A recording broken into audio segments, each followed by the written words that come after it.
Motorsiklo na ginawa ni Kymco panlaban sa patas sa presyo ng gasolina. Silipin natin ngayong araw itong Kymco Agility 125. Tara!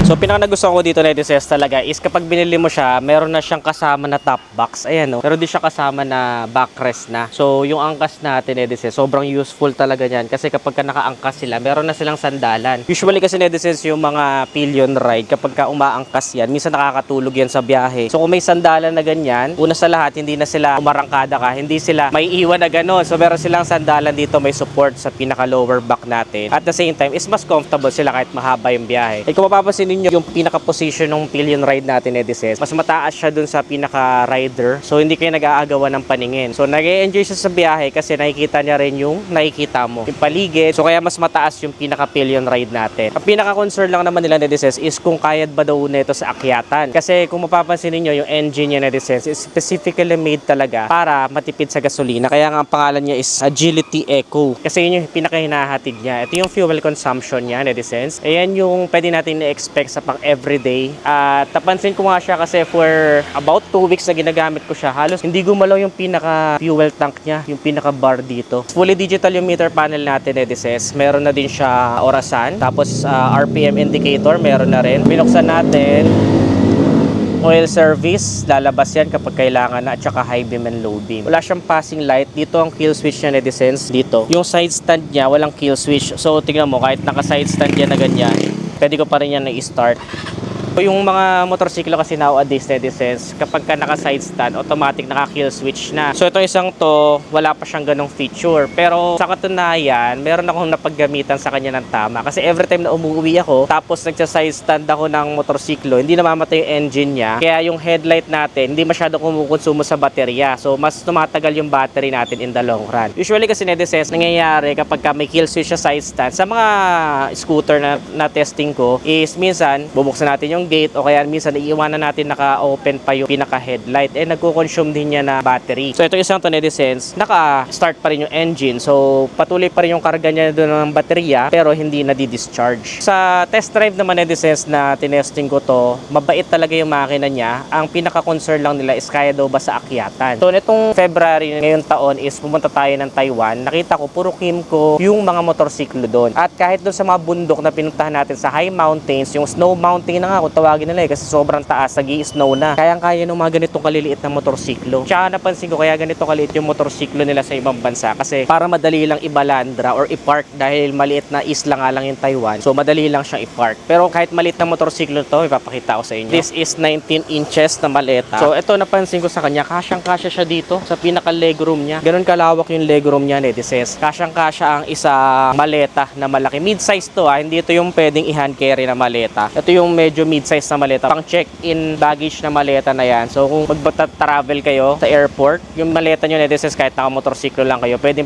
yung bit-bitin. So isa yung sa mga napansin ko sa kanya. Actually, ang pinaka-market ni Kymco dito is kasya yung 2 galon ng tubig. So yung galon na pang water dispenser, kasya dyan 2. So itong ganitong kalaking maleta, tingnan nyo, walang kahirap-hirap, kasyang-kasya. Sobrang luwag ng space niya. And surprisingly Edices, malaki din po yung top box niya. Mukha lang siya maliit kasi parang hindi ito yung mga top box na kagaya ng ginagamit natin dati alloy. Ito isang to plastic. Nung una ang akala ko kasi merong siyang parang glass material dito. Akala ko to umiilaw. Hindi pala. So plastic siya. So kasya ang isang full face na helmet na Edices. Depende nga lang din sa design. So kung may spoiler helmet ninyo, malamang dahil sa shape hindi magkasya. Pero yung ibang helmet na walang spoiler, kasyang kasya. Nasusurprise ako sa mga nailalagay ko dito kahit yung bag ko Edices, tapos ilang tubigan yung nailalagay ko dito, pang gym na tubig. Lahat ng tubig ko 4 kasyang kasya. So ito yung pinakasusi ng top box niya Edices. Pag na-receive nyo siya, bumili kayo, bali isang black tapos isang pinaka-original. Tapos yan, hindi pa siya keyless, may susi pa siya. So may key shutter lang siya. Yun yung pinaka-safety natin para hindi masundot-sundot dito. Pagka sinusian, ayan, yung napansin ko sa kanya. So subukan naman natin yung kanyang seat. Malaki din po kasi yung seat storage niya. So kasya din dito ang isang full face na Edices. Huwag lang talaga may spoiler. Kasyang kasya. May mga helmet hooks pa rin naman para sa pillion ride natin. And then dito mo rin makikita yung kanyang pinaka-fuel tank. So tinitingnan natin wala na din tong yung kickstart. So sa pinaka-seat niya, Nedises, malapad po yung seat niya. At ang nagustuhan ko dito, pwede to sa mga lady riders kasi mababa po yung seat height niya. At din yung pinaka-upholstery natin, Nedises, yung pinaka-cushion ng upuan. Mapapansin niyo, generous siya, makapal, malapad, at saka malambot. Kahit mga long ride, pwede to. Talagang made for comfort, pwede mo ipang daily, pwede mo rin ipang long ride. On the mid-tier lang siya. Kagaya nito, meron siyang USB Type A at saka Type C na charging port. Tapos ang lalalim ng mga bulsa niya sa gilid. Kasyang-kasya ang water bottle. Kahit dalawa water bottle, kasyang-kasya dyan. De syempre, dito yung legroom na yan, kung di ka naman maglalagay ng gamit dyan, pwede naman yung binili mo na ulam or bigas, may carabiner hook siya na kasama. And then natatago yan. Yan, natatago siya. Sa front, Nedises, pang utilitarian talaga yung design niya. Ayan siya. Ito lang nga yung medyo magkakatalo dyan, Nedises, is kung type nyo ba yung design niya. Pero if you're someone na looking for a utility motorcycle talaga na pang gamit na gamit yung mga features, ito isa sa mare-recommend ko. Simple lang siya sa unahan. Kimco logo. Turn signals natin, Nedises, is nasa itaas. So, yan. Hindi ba maliit lang tayong windshield dito ng konti. Ano gusto ko sa kanya? Ang kapal nung kanyang pinaka side mirror. Actually, si Kimco lang yung nakita ko na ganito yung side mirror. Sobrang kapal. And then may protective rubber pa. No, iba kasi ninanakaw pati side mirror. So, itong isang to. Nakatago yan, Nedises. And then for the ilaw, meron siyang switch para patayin yung ilaw. Kung gusto mong daytime running light lang, pwede. Pero titipid ka, kaya mo na makonsumo sa baterya, pwede. Pwede din naka-turn on yung headlight. Pero ngayon kasi sa LTO, always on dapat yung headlight. So, pwede mo rin siya completely turn off. Pinapansin ko lang may palikpik siya dito ng dalawa eh. Tapos itong kulay na to, hindi siya completely black. Para siyang meteoroid gray. Yun yung napansin ko sa kanya. Ang ganda ng paint job na to. Pag nakita nyo closely, sa personal, maganda siya. But for the wheels, Nedises, we have 10 inches wheels, Nedises. Maliit lang yung gulong niya. Pero ito kasi, marami ng ganitong motorsiklo nowadays eh. And malalaman talaga natin na parang norm din nila to sa ibang bansa. Yung ganitong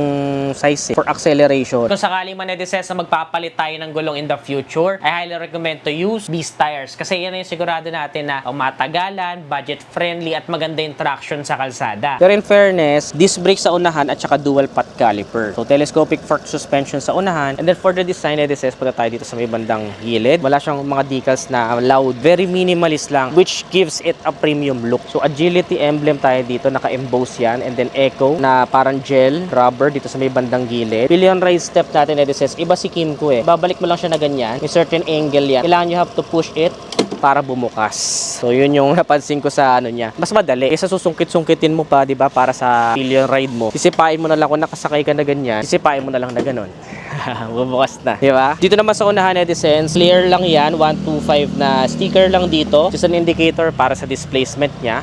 Tapos sa likod, yun natin yung bandang likod niya. Bira naman din masilip yung likod kasi may top box na agad na nakakabit eh. Pero yung likod niya, yan, minimalist lang din. Ayan siya, pag pinailaw natin. Oh, wala nakalito na mga turn signals na pwede mabali in the long run. Tapos may reflectors lang magkabila dito, and then plate light syempre, para kita yung plate number natin. And then malinis yung pinaka-design niya kasi dito naman, sa likod, nagulok. Do maliit lang siya, nakikita nyo, di ba? Meron siyang built-in na mudguard or tire hugger. Tapos, wala siyang kickstart, naka-single shock tayo. And then for the ground clearance, yun pala isa sa concern ko sa kanya, Nedises. Medyo mababa yung ground clearance niya. Ang kagandahan sa kanya, very low to the ground yung pakiramdam kapag minamaneho mo siya. Pero yun nga lang, once na may karga ka na, lalo na kung may angkas ka na-experience mo talaga na sumasayad ako sa humps. So, sumisyete pa rin ako. So, yun lang yung downside kasi sa Taiwan, parang walang masyadong humps. Wala nga yata ako nadaanan na humps dito sa atin sa Pilipinas, Nedises, higante yung mga humps. Higante talaga yung mga humps dito kasi. So, at least 130 to 135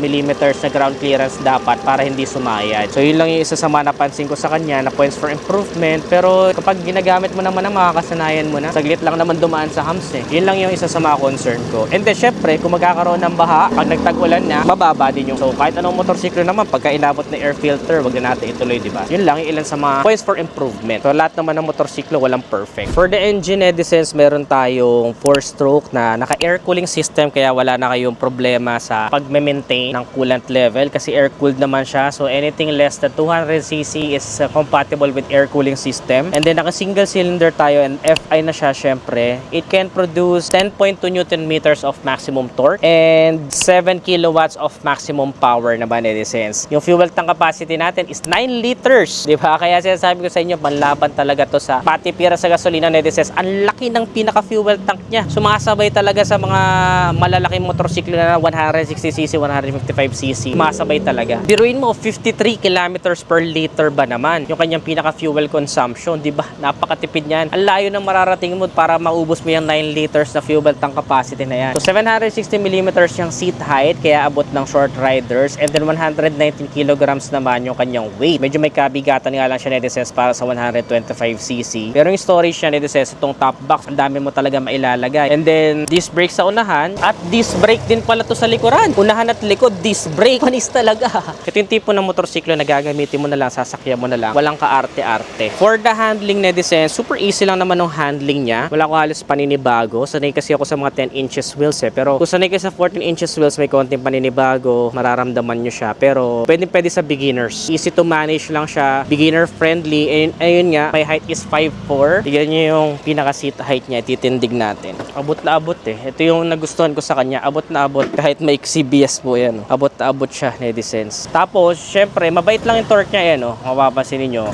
Hindi siya yung pag inano mo, parang iwan ka kaagad. So isang to, mabait lang siya kasi nga, dun mo mararamdaman na fuel efficiency talaga yung pinaka-offer nito. So, syempre, may trade-off yan. Kung gusto mo ng fuel efficient na motorsiklo, sasakripisyo mo yung pinaka-torque niya, diba? So, hindi siya 4 valves, 2 valves lang siya for 125cc. Pero kung sa patipiran Nedisys, isa talaga to sa lalaban sa actual na fuel consumption. So, na-enjoy ko siya Nedisys. Actually, ito yung pinandidaily ko nito mga nakaraan. Pero this one is just a review unit. So, pang-review lang to. Hindi ko to binili para ma-review lang natin. So, nakahiram tayo. Ayan talagang isa sa mga pinandidaily ko. Tuwa ako sa kanya. Madali lang siya. Parking. Walang kahirap-hirap. Very small parking space. Pwede. Lalo-lalo na yung mga naka-apartment, diba? Tapos ayan, sa center stand mo, kung baguhan ka, kasyang-kasya. Para sa inyo Nedisys, sulit ba itong pinakabagong Kymco Agility Eco? Comment nyo naman dyan sa ibaba. Ano pa kaya mga ibang motorsiklo ang gusto i-review natin next vlog? Comment your suggestions below. Kung nagustuhan mo to, don't forget to give this video a thumbs up. Subscribe. Kung nagustuhan mo to, don't forget to give this video a thumbs up. Subscribe. Again, this is Adriano. Always keep it cool and ride safe always.